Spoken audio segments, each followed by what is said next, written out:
eu vou pedir, a nossa reunião vai ser gravada, vai ter o recurso de gravação, e aí estão todos de acordo em gravar a live?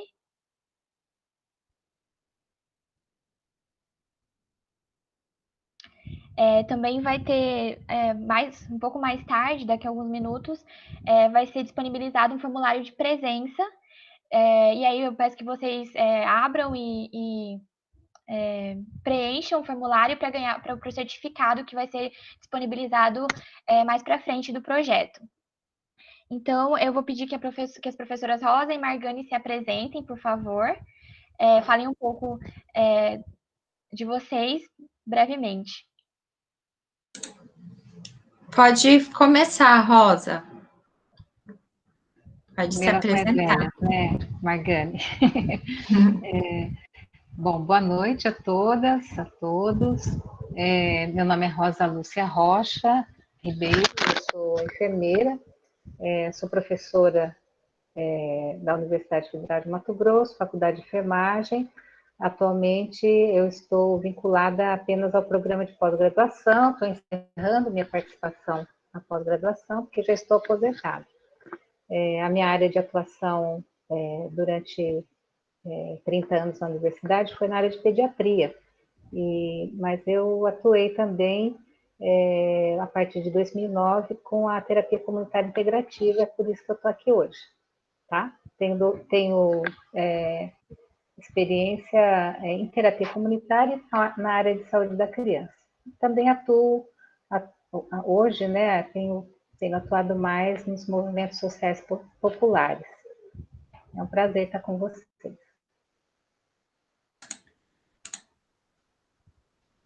Oi, tá aparecendo? Sim, tá aparecendo. Então, pessoal, boa noite. Primeiro, eu quero agradecer o convite, né, e parabenizar as meninas do Conexão FAEM por esse projeto, né, que vocês estão conseguindo levar a informação de uma forma leve, aproveitando esse contexto da pandemia, né. E também dizer que é um prazer estar aqui com a Rosa, que foi minha professora, e hoje a gente tem esses projetos juntos, né. Então, para quem não me conhece, meu nome é Margane, eu sou enfermeira, docente da Faculdade de Enfermagem. Hoje eu estou no processo de cuidar, né? Mas, além disso, porque eu tenho uma formação clínica, eu fiz residência em saúde do adulto. E eu gosto muito da área hospitalar, inclusive. Mas, em paralelo a isso, durante alguns acontecimentos da minha vida, que eu tive um processo depressivo, entre outras coisas, eu busquei cuidado a partir das práticas integrativas, né? E eu consegui restabelecer a minha saúde a partir de cuidados com PICS. E aí eu falei, gente, eu vou estudar isso, né? E desde então virou uma chavinha e cada dia mais eu me apaixono por isso. Então, eu tenho especialização, eu tenho mestrado também, eu tenho especialização em acupuntura, sou reikiana nível 2, além de formações complementares em cromoterapia, auriculoterapia e florais de Bach. E as meninas me chamaram para falar das PICs, né? Primeiro trazendo essa contextualização, porque tem algumas pessoas que não conhecem o que significa esse termo. É uma sigla que está sendo muito falada, né? Mas tem todo um contexto histórico por trás. Então, eu acho importante a gente iniciar a conversa com a ideia de que o que a gente entende hoje de práticas integrativas e complementares começou com um conceito da chamada prática popular nas primeiras décadas do século XX. Oriundo do movimento popular que se iniciou em contrapartida aos grandes avanços da Revolução Industrial. Esse movimento recebeu o reconhecimento das ciências sociais pelos antropólogos, porque eles perceberam que essas práticas de cuidado faziam parte da cultura daquelas populações, né? Então, começaram a estudar. Aí, lá na década de 70, especificamente na Conferência de Saúde que deu origem à Alma-Ata, a OMS criou o primeiro programa de medicina tradicional, objetivando a formulação de políticas nessa área, né? E nesse movimento veio a primeira definição do que seriam essas medicinas tradicionais, que a OMS traz, que é a soma total de conhecimentos, habilidades e práticas baseadas em teorias e crenças de diferentes culturas e tempos. Só que nessa mesma época, no contexto social e político, acontecia um contexto de contracultura, que os estudiosos chamam, né? Então, trazendo aquela ideia de medicina, sociedade alternativa, desculpa, naqueles movimentos culturais do Woodstock, né? Então, esse movimento promoveu muitas mudanças sociais, inclusive a entrada dessas medicinas holísticas aqui na sociedade ocidental. E aí, esses tipos de cuidado começaram a ser denominados como medicinas alternativas. Só que ocorreu um certo problema entre o modelo biomédico, porque, como estava sendo chamado de alternativo, as pessoas passaram ou tinham que escolher, né, essa medicina alternativa ou o modelo biomédico, até porque eles estavam totalmente divergentes. Nessa época, final dos anos 70, era quando acontecia um grande investimento na biomedicina, no desenvolvimento das tecnologias duras, né, na questão dos diagnósticos e tal. E aí veio essa medicina alternativa que volta-se para a dimensão do viver e do ser como individual, e nesse olhar terapêutico, né? Então, é importante frisar que nesse movimento teve uma grande dicotomia. Então, ou você ia na medicina alternativa ou você ia nessa biomédica. Então, no final dos anos 80, na Europa e nos Estados Unidos, tentando amenizar esses conflitos, eles mudaram essa denominação de alternativa para complementar, trazendo, assim, a possibilidade de associar esses dois modelos, né? Então, você usa a medicina biomédica, mas você pode, entre aspas, complementar com essas outras formas de cuidado.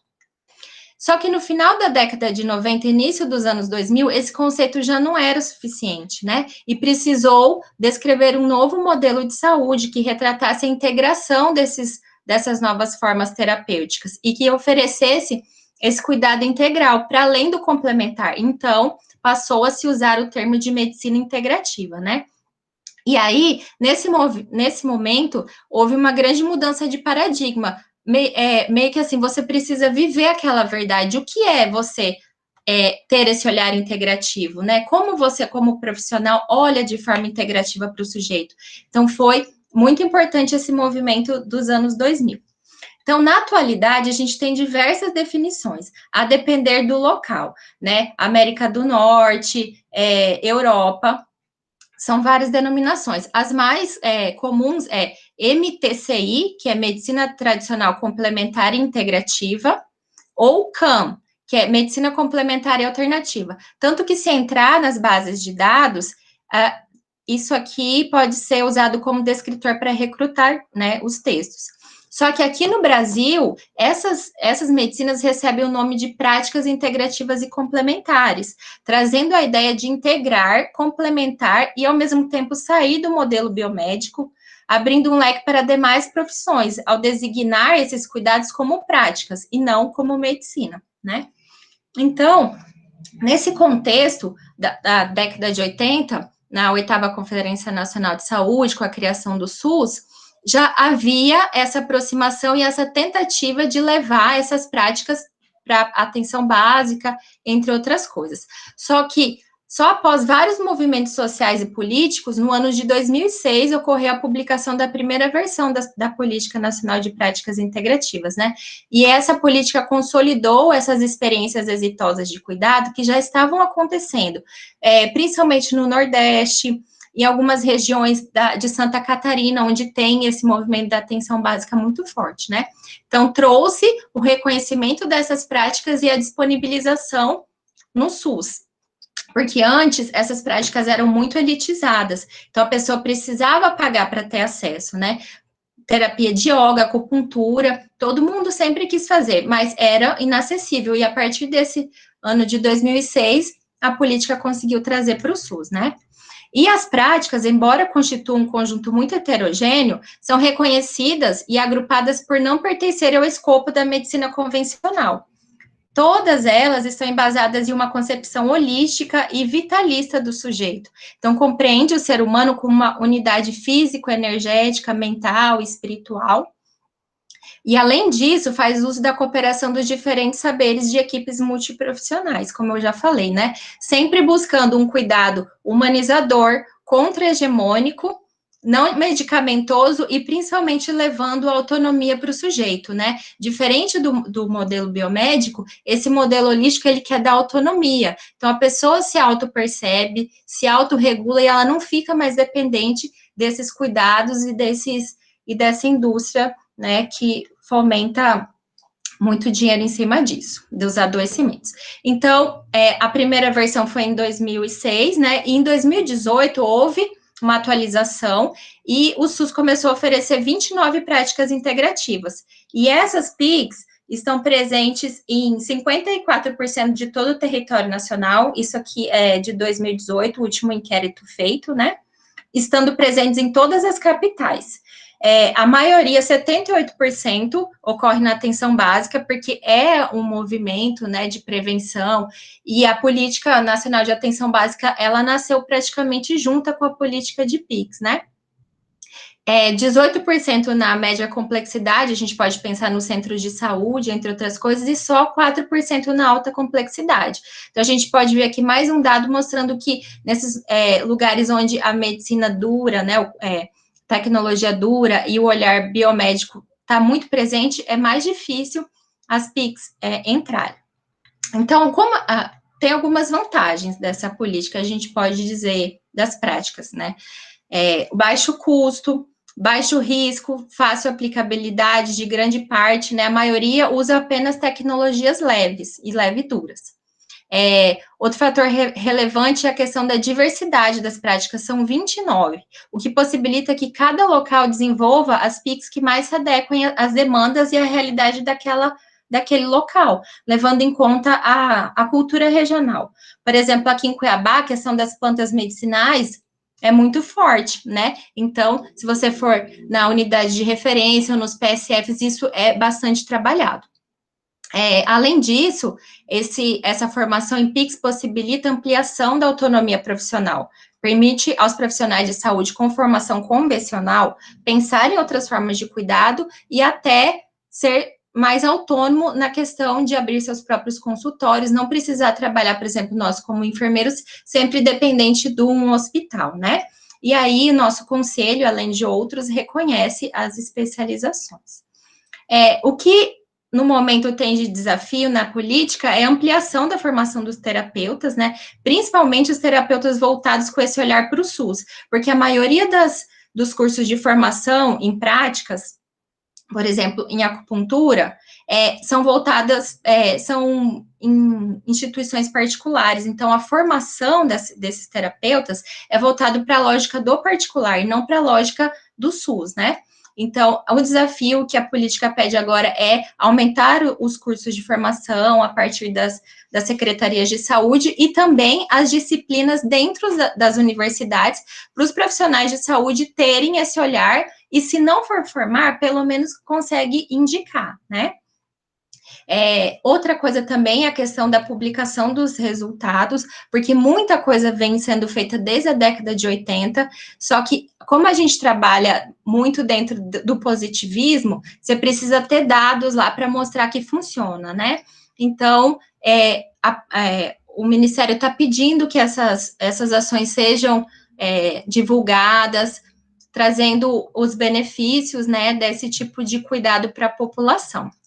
Então, hoje, em 2018, que eu fiz uma pesquisa, tinham 60 grupos de pesquisa que estudavam especificamente PICs no Brasil, mas são inúmeros que trabalham sem ter uma linha de pesquisa nominada, né, especificamente com PICs. Então, eu acredito que é uma linha, né, um objeto de estudo que é muito amplo, você pode trabalhar em várias vertentes, e aí eu acredito que vai crescer muito, tanto que aqui na FAEM a gente tinha a disciplina, ela foi optativa, né, e agora com a mudança do currículo, a disciplina de PICs vai passar a ser obrigatória, então todos os alunos formados nesse novo currículo vão ter a disciplina de práticas no 8º semestre, isso muda a forma de olhar, né, e é muito importante.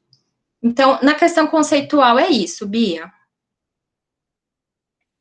Sim, sim. Só essa coisa que a senhora estava falando sobre implementar nas universidades, eu estava, né, pesquisando sobre a temática, eu vi que um artigo até de 2019 fez uma análise das 87 universidades públicas aqui do Brasil inteiro.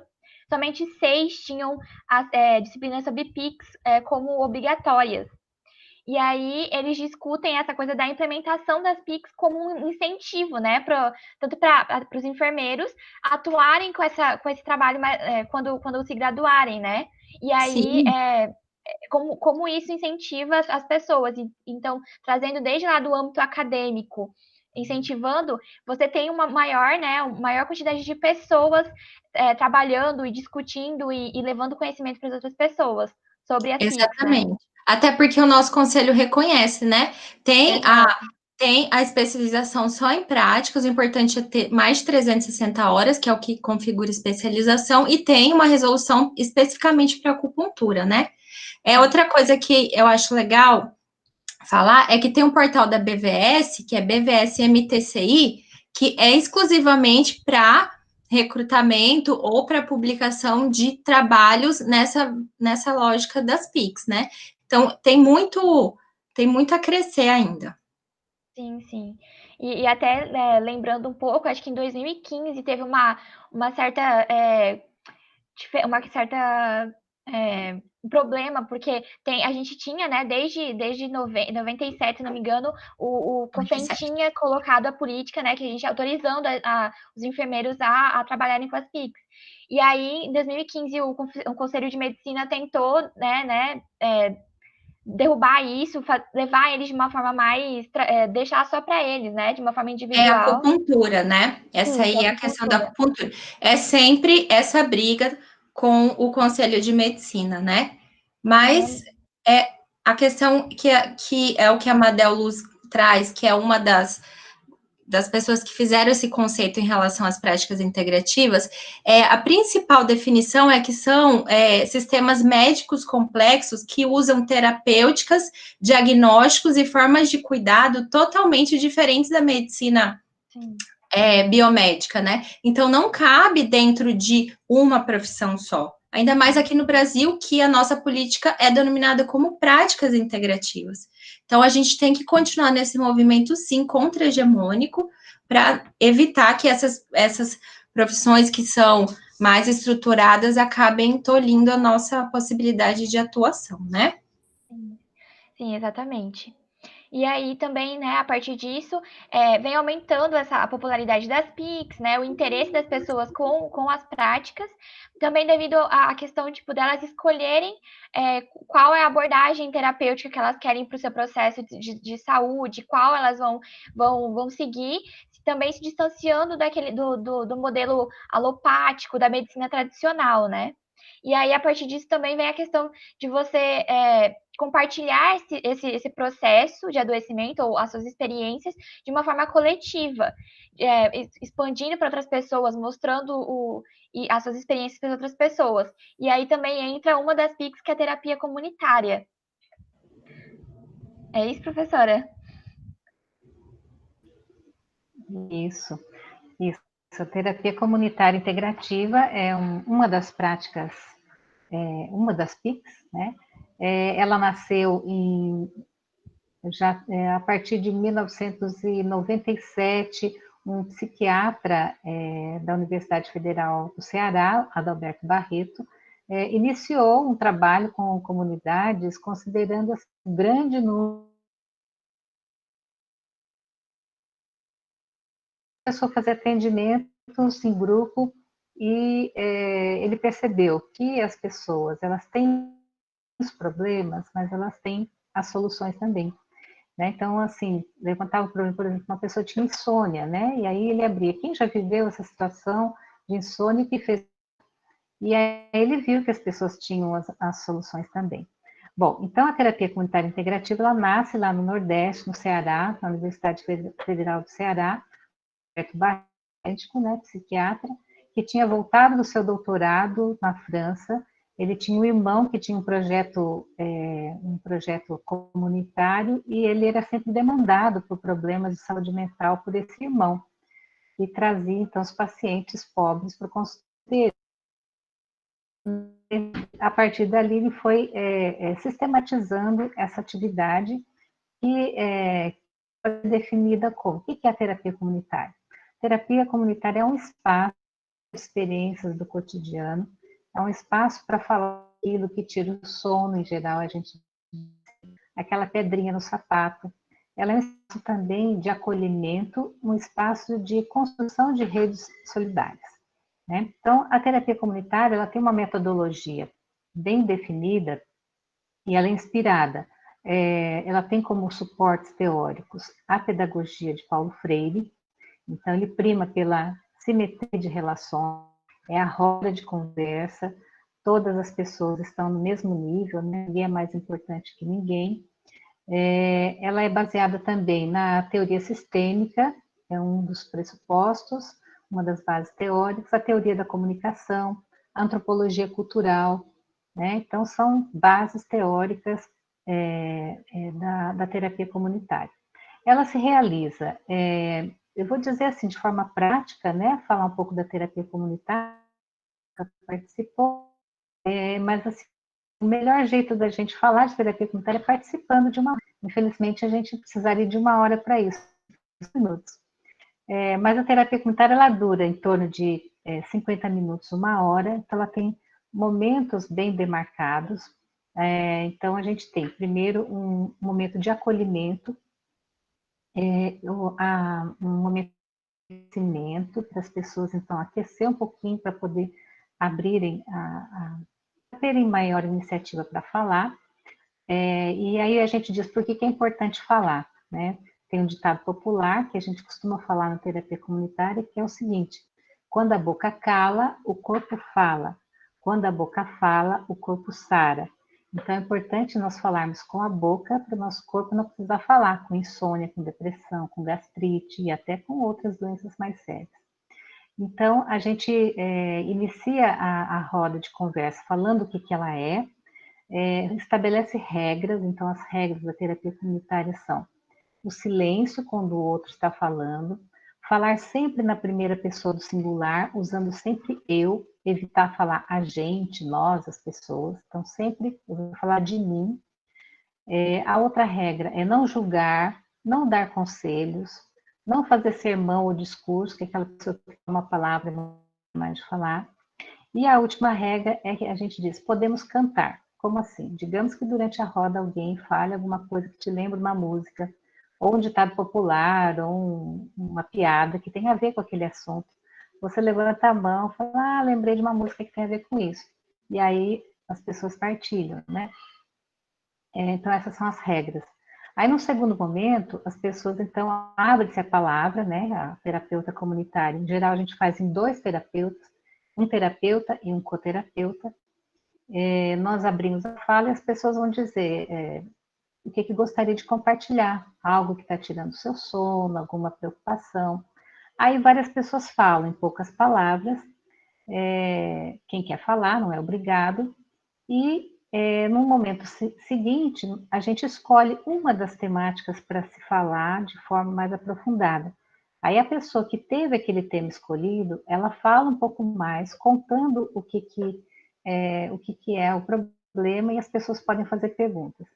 Depois disso, essa pessoa que fala, ela para um pouco, ela se silencia, né? O terapeuta pede para ela se silenciar, e aí o terapeuta abre para o grupo todo, quem já viveu algo parecido e o que fez para superar. Então, esse é o momento mais rico, é o momento da partilha, né? Então, todo mundo, boa parte das pessoas vivem experiências semelhantes e tem várias formas de superação. Então, no final de uma roda, a pessoa que trouxe o problema, ela vê assim, como se fosse um menu, né? Uma mesa com várias alternativas que ela pode utilizar para solucionar o problema dela.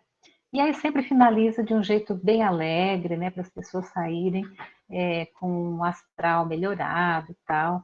E sempre terminamos com um abraço. O abraço é muito importante.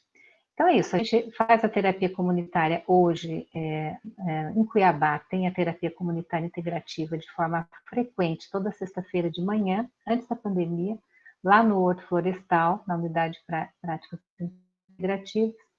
E agora, como a gente não está podendo se encontrar, estamos realizando essa atividade online. Então, posso depois passar os horários, né? Quem tiver interesse, estamos fazendo toda quarta-feira, às 15 horas, horário de Mato Grosso. Posso passar o link para vocês, tá? Em 5 minutos era isso que dá para falar, e sem perguntas. Eu preciso dizer, né, que além da prática, né, se você me permitir mais um minutinho, Claro, pode falar. dizer que na universidade nós começamos em 2009, a partir da minha formação em terapia comunitária, a partir de um projeto que realizou a formação de terapeutas comunitários em Mato Grosso para atender as unidades de saúde da família.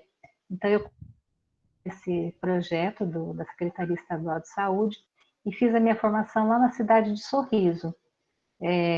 Foi a primeira cidade onde houve uma formação em Sinop e nós realizamos 2 formações lá na UFMT, pelo projeto PET Conexões Saberes, em parceria com a PRAE, a Pró-Reitoria de Assistência Estudantil. Uma em 2014 e outra em Sinop também, pela PRAE, PET Conexões, em 2016. Então, hoje, em Cuiabá, a gente tem um grupo grande de terapeutas comunitários trabalhando no Horto, voluntariamente, em algumas unidades e comunidades populares, projetos, mas ainda é necessário uma ampliação, né, porque ela é muito benéfica. Nós temos dados mostrando que situações de sofrimento mental e a utilização de medicamentos reduz em muito, né? Reduz bastante. Bom, e aí dentro da universidade, como nós buscamos articular o nosso projeto de terapia comunitária pela extensão, articulando o ensino e a pesquisa, nós desenvolvemos algumas pesquisas de mestrado no programa de mestrado da FAEM. Então, um dos projetos, nosso primeiro projeto de pesquisa foi a questão da terapia comunitária durante a sessão de hemodiálise. Então, foi muito interessante. As pessoas durante a hemodiálise, ligadas a gente fazendo rodas de comunitária, as experiências mais bonitas que eu já. A outra foi com crianças e suas famílias. A outra que foi muito boa também para famílias com doença falciforme. E tem muitas pesquisas, né, no Brasil. O grupo mais forte em terapia comunitária na pesquisa no Brasil é a Universidade Federal da Paraíba, professoras enfermeiras, elas têm um polo formador, terapia comunitária lá, e foi o polo formador que realizou essas 2 formações pela universidade, né, com os terapeutas comunitários. Em linhas gerais, isso, Bia. Convido todos para participar de uma roda online agora.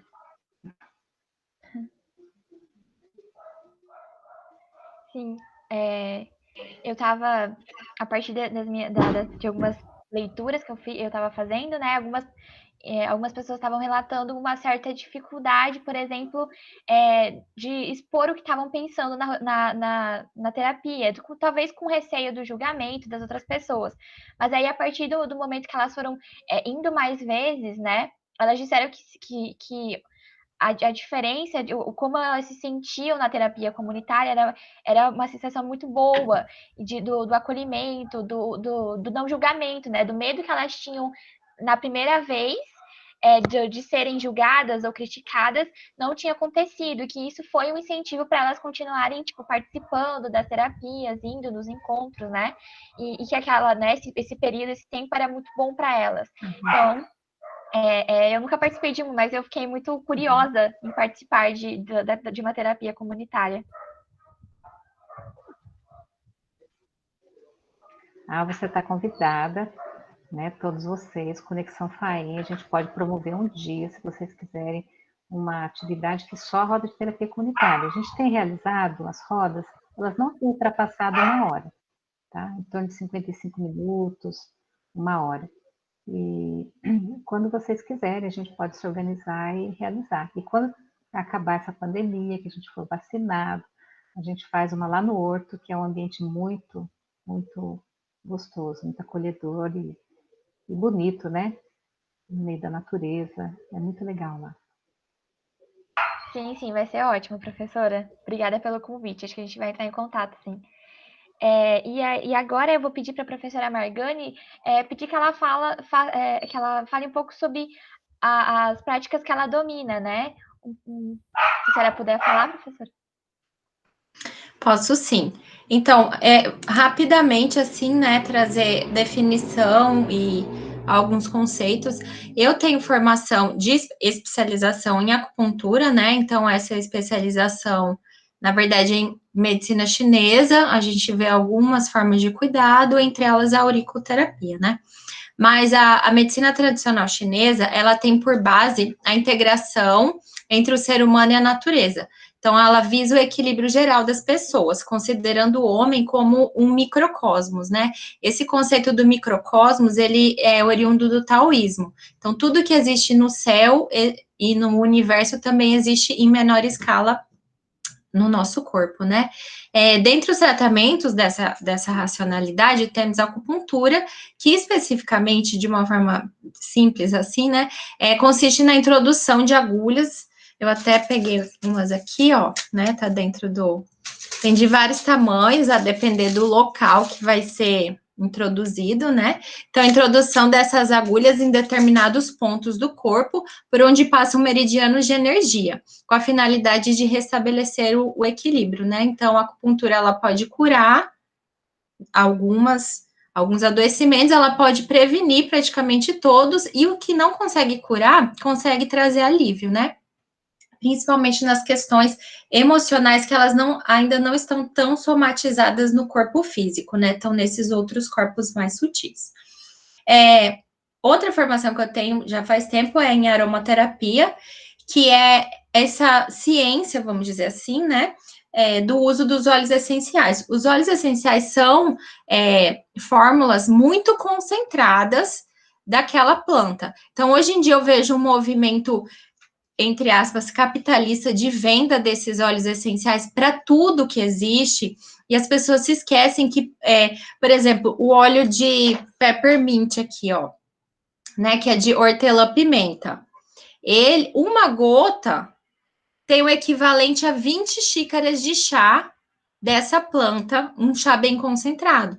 Então, você imagina você beber isso, ou passar em mucosa, ou em pele não íntegra, né? Então, é muito complicado.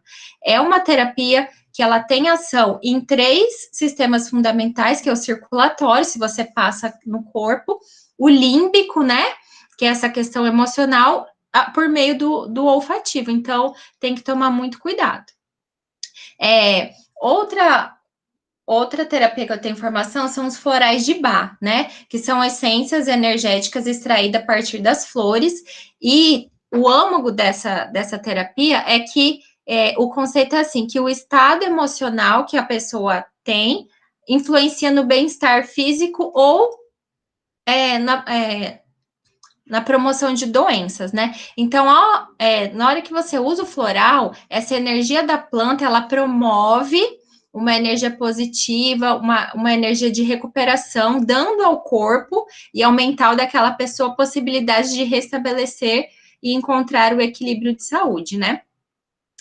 Aí, a primeira prática que eu me formei foi, acho que em 2011 ou 2012, foi o Reiki, né? E o Reiki é definido como uma técnica natural de imposição das mãos, ou seja, a mão assim em concha, né? Que a gente coloca na pessoa, geralmente em cima dos chakras, né? Que são o centro de energia. Então, essa imposição de mãos, na qual é uma transferência da energia universal, que cada um chama de um jeito, prana, ki, entre outras coisas, para a pessoa, né? Para o receptor, promovendo o equilíbrio físico, mental, emocional, espiritual, por meio dessa harmonização energética, né? Com finalidade de prevenção, recuperação e bem-estar.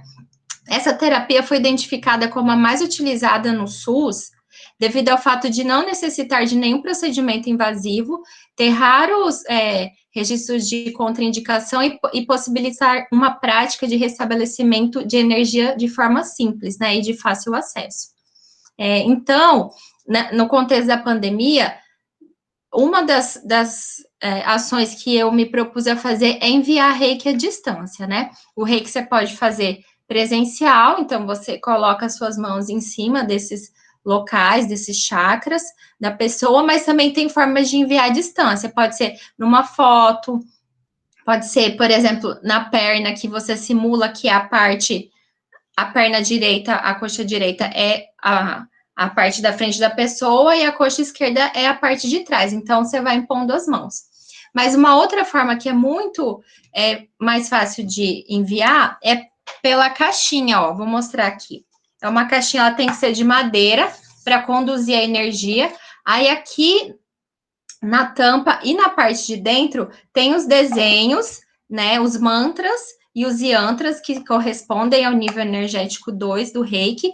E as pessoas que quiserem, eu escrevo o nome, a idade e o local que a pessoa mora e coloco aqui. E aí, todos os dias, durante 10, 15 minutos, eu coloco as mãos em cima da caixa.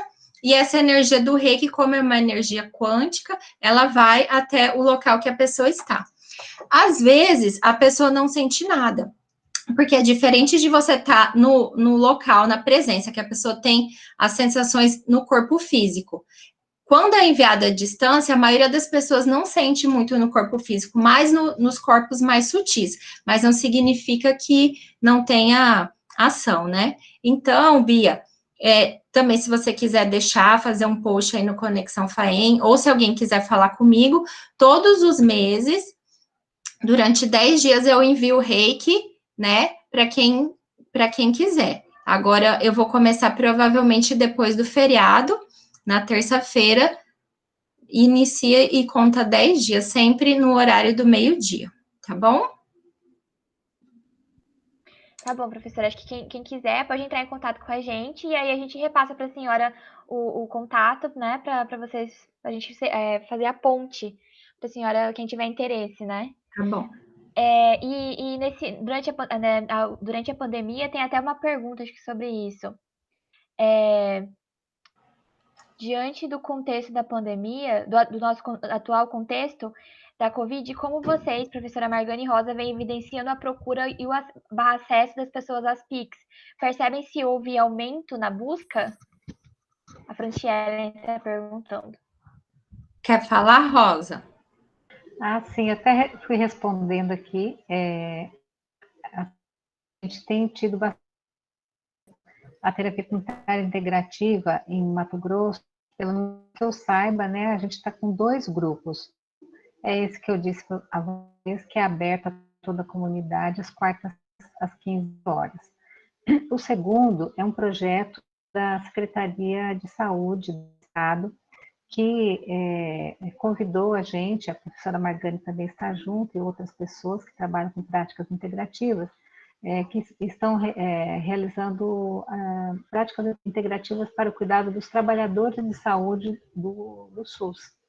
Então, a gente realiza a terapia comunitária integrativa, no nosso caso, né, toda segunda-feira, para esse grupo de trabalhadores que estão, então, na linha de frente da Covid, especialmente.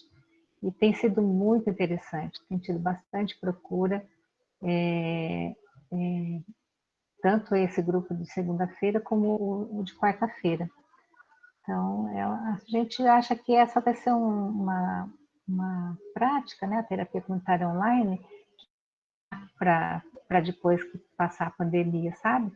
Porque muita gente que não tem condições de ir até um local, por exemplo, a unidade de referência lá, o Horto Florestal, agora, então, pode, né, tendo um celular, ela consegue, então, participar. Tem sido muito, muito grande a procura.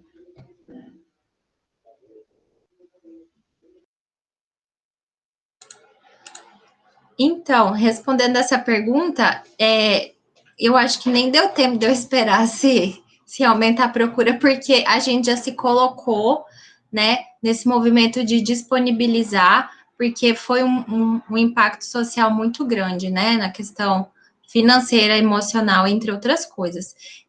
Então, eu acho que aumentou sim, mas como a gente já estava nesse movimento de ir em busca, né, de quem estava precisando, eu não sei te dizer que se foi por isso ou se essa demanda ia vir de qualquer maneira, né?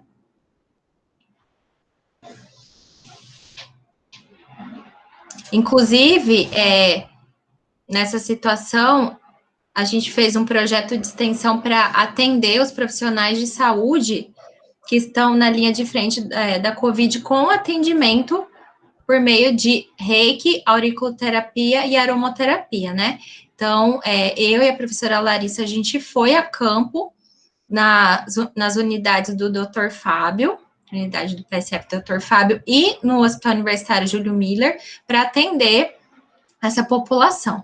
O Vitor, inclusive, é o aluno que está com a gente nesse projeto, né? Ele não foi a campo, ele queria, mas não foi, a gente não permite pela situação, mas ele ficou nessa parte de organização dos materiais, né?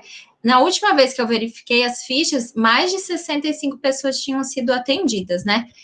Lembrando que tem pessoas que já fizeram 8 atendimentos, então se a gente multiplicar cada uma dessas pessoas vezes as 8 vezes que, né, até semana passada eu tinha ido, dá para imaginar a quantidade de atendimento. E a maioria dessas pessoas, a queixa principal, apesar de estar no contexto da Covid, é a ansiedade. Né? Algumas pessoas com sequelas de Covid, mas principal repercussão é emocional mesmo. E aí, os resultados prévios foi que a queixa principal de quase absolutamente todas as pessoas foi melhorada com a auriculoterapia e com o reiki, né? Então, é muito legal, porque foi a primeira vez que um projeto, né, desse tamanho conseguiu entrar no Júlio Miller, e aí, agora, cada vez mais trabalhar com isso, né? Eu tenho uma pergunta. A senhora disse que esse projeto está tanto na atenção básica quanto no Júlio Miller, né? Sim. A senhora percebeu alguma diferença atendendo na atenção básica e no Júlio Miller? Percebeu alguma diferença entre Muita os diferença. atendimentos? A primeira diferença foi a questão de como em cada instituição, cada serviço acolhe. Não o serviço, mas a pessoa que trabalha lá. Então, por as práticas fazerem parte da atenção básica, todas as pessoas já conheciam e queriam as faltas, né, o absenteísmo das pessoas que estavam sendo atendidas foi praticamente zero. No Júlio Miller, muita gente foi uma vez e não voltou mais. Outra coisa que também é evidente é que dessas quase 70 pessoas, 65, 3 foram homens. O resto tudo mulher. E dos homens, eles foram uma vez só, nunca mais voltaram, né? Então tem uma questão também aí, né, de como o homem vê esse tipo de cuidado, né? Questão muito desse machismo da sociedade, né? Dessas outras formas de cuidado. E também, lá no PSF, a gente atendeu o médico, porque lá só tem um médico, ele foi atendido, inclusive ele gostou e tal, se sentiu muito bem. Lá no Júlio Miller, nenhum médico foi. Então, tem essa questão hegemônica também, né? Então, agora o intuito é pegar esses dados e trabalhar em forma de pesquisa para publicação, né? Sim, são bem interessantes, né? As diferenças dos dados que vocês perceberam e tal. E aí, né, vem a baixa adesão, né? E a questão do gênero, né? A mulher procura mais o serviço como esse método alternativo, né? Sim. E aí, acho que eu queria também saber como que é para a senhora e para as duas professoras, como que desse tempo, nesse período que vocês estão trabalhando com as PICs, como que é a vivência de vocês, o que essa percepção ao longo do tempo, dos atendimentos, como que é para vocês? Tipo, vem aumentando essa coisa da vivência, tem alguns pontos que chamam a atenção, podiam falar um pouquinho? Eu não entendi direito. Acho que eu não me expressei direito. Ao longo, né, de que a senhora vocês vem trabalhando com as PICs, tem, por exemplo, algo que chamam a atenção, por exemplo, as pessoas, elas têm, em algum ponto, elas procuram mais os atendimentos. Tem alguma, por exemplo, alguma PIC que a senhora das quais a senhora domina, que tem mais interesse por elas? Para a professora Rosa, por exemplo, em algum local das várias terapias comunitárias que a senhora fez, teve mais participação, houve mais engajamento? Acho que ficou mais claro? Deu para entender. Pode falar primeiro, Rosa. Então, Bia, a terapia comunitária, ela é aplicável a qualquer público, sabe? Agora, o que a gente vê que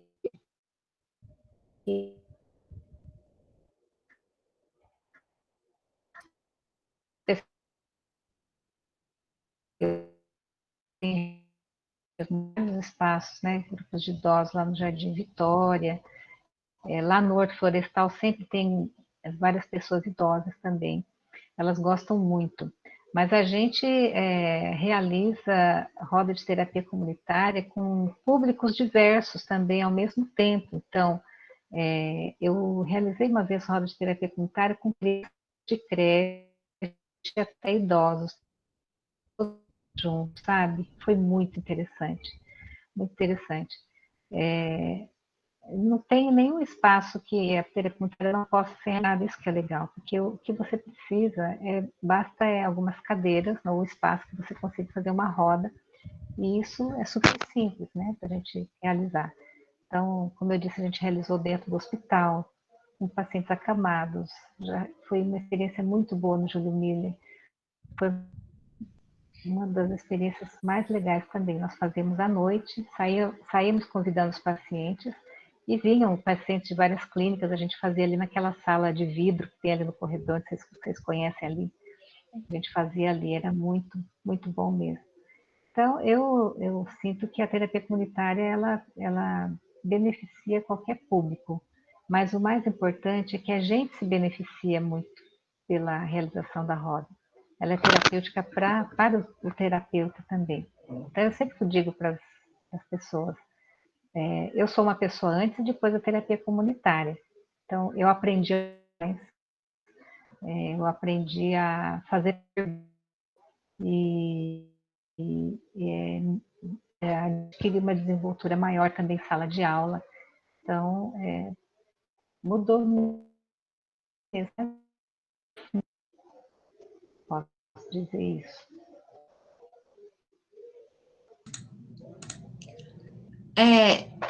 Então, eu vou falar em relação ao projeto, né? Porque as outras vezes eu nunca tinha atendido profissional de saúde, nem unidade de saúde do SUS, né? Os meus outros atendimentos sempre foram com pessoas conhecidas, entre outros. Mas eu percebo o impacto no recebimento do reiki, porque as pessoas, eu acho que elas não acreditam muito numa coisa que não dá para ver, né? Então, é a auriculoterapia sementinha, beleza e tal. Mas quando você faz o reiki e a pessoa, praticamente 100% das pessoas que eu fiz dormiram na hora que eu estava fazendo, né? Então, assim, você vê que é um momento que a pessoa entra num relaxamento tão profundo que ali, quando eu faço, dura uns 15, 20 minutos. Quando eu toco para ela acordar, a pessoa fica maravilhada. Ela, nossa, eu não sabia que o reiki era assim, eu não sabia, porque é uma tecnologia totalmente leve, né, e invisível. E mesmo assim tem um poder de ação tão profundo e complexo. Então, eu ouvi da maioria das pessoas isso. Inclusive, não dá para atender todo mundo com reiki lá, porque no projeto só eu sou reikiana, né, e demora uns 20 minutos para cada pessoa. Mas é isso aí. E daí eu tenho ideia, quem sabe depois da pandemia, ou lá para 2022, fazer uma parceria com o Luiz lá do Reiki, lá do Urpix, né, Rosa? Ver se ele consegue fazer formação ali dentro da UFMT de quem quiser ser reikiano 1, né? Porque o nível 1 do reiki é autocura.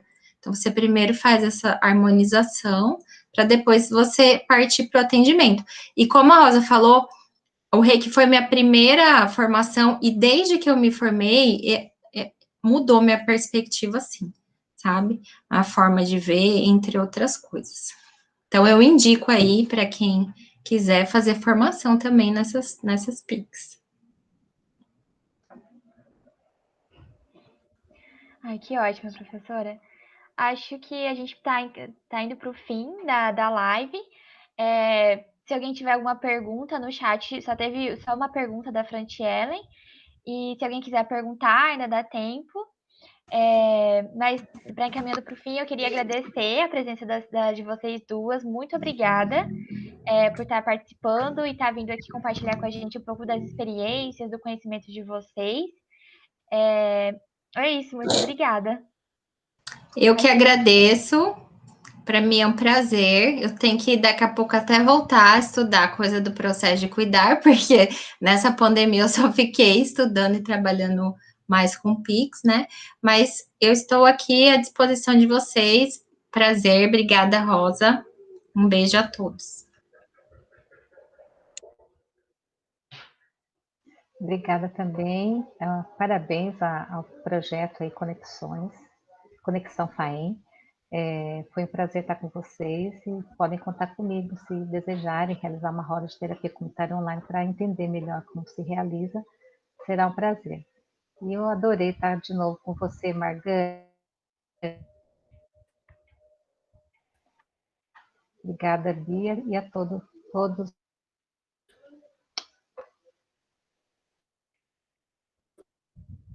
A gente agradece, professora.